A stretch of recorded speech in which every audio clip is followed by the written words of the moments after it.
Hey, everybody, welcome back. It's episode 3. It's Friday, April 26th, and I'm super stoked to be back here with you in Stoppage Time.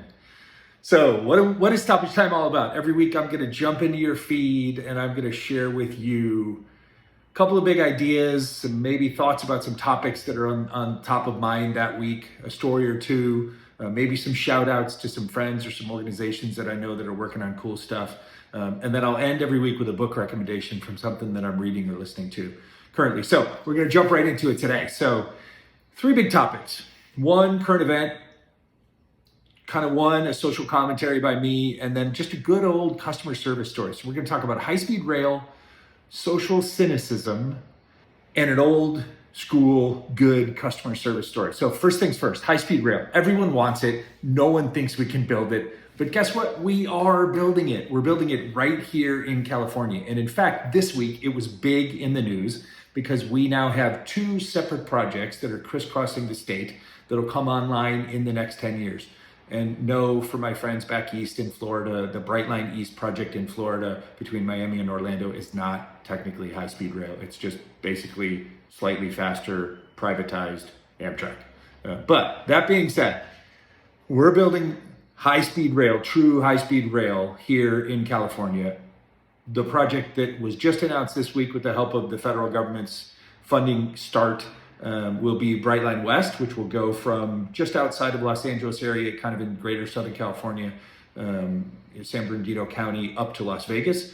It'll shorten that time dramatically, take it from a 4-hour drive with no traffic or an 8-hour drive with traffic to about a 2-hour train trip, which is awesome. The cool part about where that line will terminate is out in that part of San Bernardino that also connects to the larger MetroLink rail line system that we use here in Southern California that feeds all the way into downtown LA and then south to Orange County and San Diego. So even though the termination point for that particular high-speed rail line will be a little bit outside the scope of traditional Los Angeles city or county, it'll still be accessible to all of those 14 million-ish people of us that live here. So that's really cool. The second one is the high-speed rail project to California. It was started a handful of years ago. It was funded back a number of years ago. There's a first segment of that that's about 175 miles. It's up in the Central Coast, Central Valley. That project alone has already created literally about 12,000 jobs, construction jobs. That's how far along it is. The first section of that will open sometime in the next couple of years. Both of these projects will be fully online by 2030-ish. And then the next phases of that is what's in discussion now, being negotiated with the federal government, being negotiated at the state level, being talked about with private partners. Maybe a company like a Brightline decides to expand its presence. Maybe it realizes that it has greater opportunity in the state. But the reality is, we can have more of these sorts of public infrastructure and improvement projects all across the United States. But to do that, we've got to be willing to pay for them as citizens. And we've got to go vote for state and federal officials who prioritize these types of public investments. And in this particular election cycle here in the United States, which is a big one, that choice of that type of support is President Biden, period, end of discussion. Former President Trump in his last administration showed us very openly that he had a loud disdain for public infrastructure projects like this, and wasn't about building infrastructure to expand and improve airports, wasn't about building and expanding rail, wasn't about building and expanding public transit.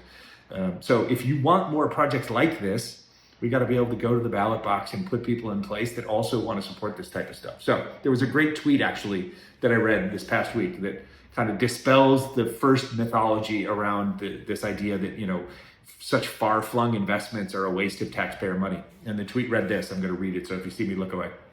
It said, the only progress that the U.S. has made economically, technologically, socially, or militarily over the last 100 years has been a result of sustained investment without a guarantee of gain. The idea of the interstate highway system was 1,000 times more far-fetched in its era than a high-speed rail system is today. It's long overdue, and it's an investment in our people and our future. Ultimately, these types of investments are literally what unlock the economic value and opportunity that has become synonymous with American dominance over the last 50 to 75 years.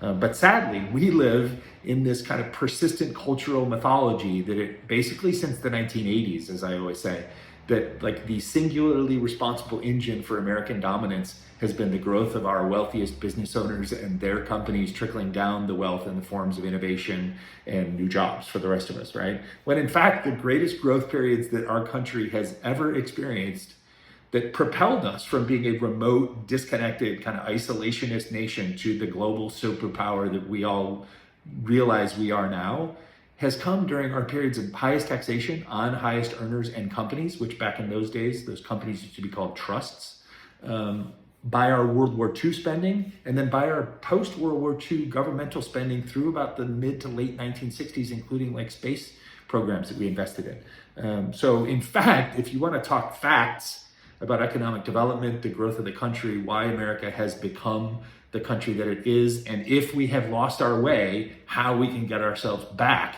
to that type of position on a global scale. Your role model for how we got here shouldn't be to say that like President Reagan got us here. It should be the fact that FDR got us here. FDR oversaw the transformation of the US into what we become.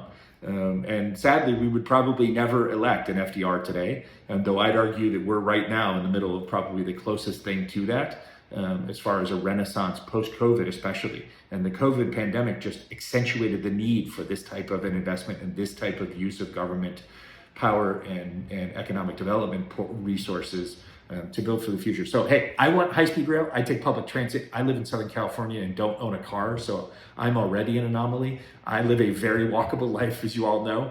I want to see us invest in far more public transit and far more public infrastructure for everybody's benefit, because it's not only going to unlock flexibility in your travel choices, but it's also going to unlock just immense economic opportunity up and down these rails. Like, how do you think that the cities that we have now were born and became dynamic economic hubs in their states and regions? Because the railroads ran through them, because transit ran through them, because shipping ran through them, right? Like, so if we want to be that, or if you want to say we want to compete with China on some level, like I'll tell you what China does. I was there 20 years ago as they were newly emerging into this capitalistic market-based economy that they had been mostly up until the last like 5 or 6 years.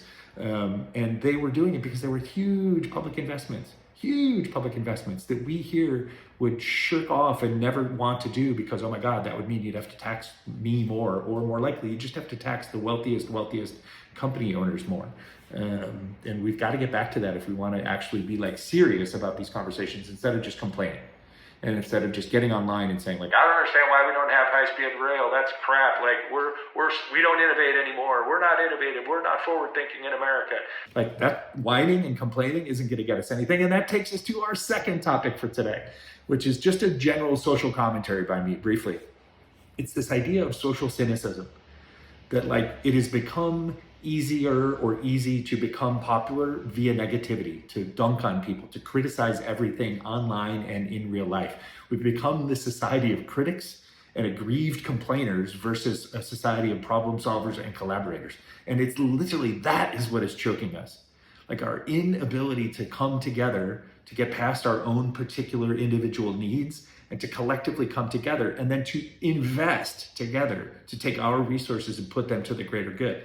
Hey, if you want to make an argument that we could spend differently than we do, awesome. You know what? We could. I read a chart this week that highlighted the fact that we spend more in defense spending in the United States than the next 10 countries in the world, including our supposed number one rival, China. Not even close. You add up those 10 and we still spend exponentially more than all of them. So if you want to say, where could we cut spending? Where could we reallocate funding to fund all these infrastructure projects to rebuild the country to be competitive in the 21st century? That's just one suggestion, right? But like, it's got to start with us. It's got to start with us being more helpful and less cynical and less critical. It's got to be about us being more problem solvers and greater solution thinkers. Frankly, my whole thesis of our other show, Entrepreneurial Thinkers, we need way more of those to think our way out of these conundrums that we find ourselves in. And just getting online because it will curry you favor, or it will get you brand sponsorships, or it will grow your follower count because it's easy to pick on people. I don't know how we got here, and I wish we weren't, and I don't like that we are, because somehow the combination of social media and the media in general and just kind of the cultural animus that we've developed has left us me feeling like we're kind of made it cool to be a bully again. And that's just never been true. So let's be better than that. That's my little rant for that. So I'm going to bounce back. Let's go positive now. So I want to tell you a really cool customer service story. And the reason that I want to tell you this is to just reinforce how much customer service and relationships with your customers matters. So this happened to me at my Ralph's grocery store. Ralph's is a brand here. It's owned by Kroger, the largest grocery chain company in the country, that's going through right now. It's a very current story because Kroger is going through a big antitrust case with an attempted merger with Albertsons, which would have them further dominate the grocery space, which isn't necessarily a good thing for prices, for us consumers, for accessibility, for availability of stores, for inventory. But that's one of the funny things that was on my mind, is this Kroger story keeps coming back this week. So in this week's case, Kroger has now said alongside with Albertsons that they would divest themselves of 160 more stores in a handful of states to try and get under the threshold of monopolistic behaviors that the federal government and the Antitrust Commission at the FTC might deem possible, that they might approve this. But let me just tell you about the firsthand experience I had with Ralph's and Kroger's this week. So I walked in. I go on my walks. I shop probably 4 or 5 times, maybe 6 times a week, because I shop in a very kind of European way. I pick up little things that I need for the day or for the next day, as opposed to the American model of buying like weeks of groceries and storing them in the freezer. So I pick up this handful of things that I always need. And one of the things I love is my raisin bran muffins. And they have them in the fresh bakery section, but they don't always have them. And it always kind of frustrates me, because then I have to get they have like a more sugary style. And then there's a blueberry muffin, which is like okay, but it's not as healthy for me. And I really like these, and I can't buy them in advance because then they go bad, right? So long story short, I'm standing there, and Rosalia, who works in the bakery section, I see her all the time. She knows my name. She's like, "Hola, Roberto." And we were chatting for a minute, and I was like, "Rosalia, Rosa, where are the raisin bran muffins?" And she's like, "Honestly, I have to tell you, bad news." I was like, "Oh man." I was like, "So I'm probably one of the few people that's buying them." And she's like, "Basically." She's like, "And the manager, Jim, came through this week, and he was doing the inventory and reallocating what products we need to sell more of. And they just don't sell enough." And she's like, "But we buy them in bulk. We don't make them here. We buy these in bulk." And I was like, "Oh, okay. It's such a bummer. I mean, I wish I could have gotten marshaled my friends so I could buy enough so I could have my breakfast food for the next year, right?" And she's like, she grabbed my arm. Sweet, sweet woman. We speak in broken Spanglish all the time. And she grabs my arm and she goes, "But you know what, Mr. Robert?" She's like, "How about this? If you want, we buy them in bulk. I could buy like 2 cases. I could store them in the freezer. And then when you come in, if they're not out on the shelf, which they won't be," she says, "you could just come back and find me or ask Eduardo, and we'll go back and we'll get you a pack. And because if you want to buy them and that makes you happy, then we want you to be happy as a customer." And I had this like flashback. I was like, am I in 2024? Right? Am I in the world where everybody dismisses the customer and it's just like, too bad, sorry, move on. Like, too bad, go get a new breakfast food. Or am I in like some old world version of this where like the provider knew the customer's name and they knew the family story? And like my mom used to be the one that had the relationships with the baker and the butcher and the cashier at the grocery stores when I was a kid. So I guess I picked up on that. But I re-emphasized Rosa and my story just to tell you that sometimes you can break the rules. I don't care if it's an online business or an in real life business. Like sometimes you can break and bend your rules to just do the right thing by the customer. And ultimately, she's not losing money. She's going to make money. Like I'm going to buy these and I'm sure I'm buying it at a profit, right? So you can choose to do the right things in business. You can build rules and systems and processes and algorithmic choices about how we react to this situation. And that's all great, all good, right? But at the end of the day, it's human beings. We're humans. All your users or your members or your subscribers or your clients at your business are humans. They're human beings. They connected with you and your company and your service and your platform for a reason. And it was probably to do with your human story and the comfort that they get from doing business with you. Or in my case, like that Ralph's is right there. It's the famous, by the way, rock and roll Ralph's for those who are in Southern California. But that Ralph's is right there on my walk, and that they do know my name. And like Josh, the kid in the hot food section in the deli, like Josh is awesome. Josh and I know each other's life stories. He's a great kid. Like if Josh isn't at work one day, I'm concerned, right? So you can do that still in the modern era, and I don't care what kind of business you have. You can treat your customers like that and make your business stronger as a result of just being creative and flexible, but centering the human at the middle of your business journey. So, all right, that's it. Those are my rants for the day. I got to hit you with my book recommendation.